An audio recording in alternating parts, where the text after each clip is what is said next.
Listen to the pulsar star sound captured by NASA's space-based observatories.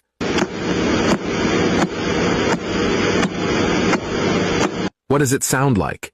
Isn't it just like knocking on a door? The interesting part is that this star is mentioned in the noble Quran with the name Tariq.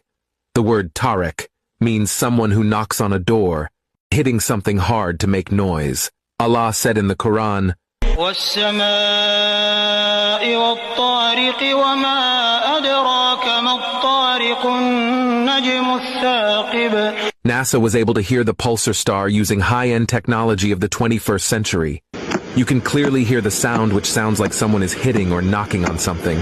How could Prophet Muhammad, peace be upon him, know this 1400 years ago when there was no high-end technology? The truth is crystal clear. The Quran is the words of the Creator Allah, the Creator of everything, and Prophet Muhammad, peace be upon him, is his final message.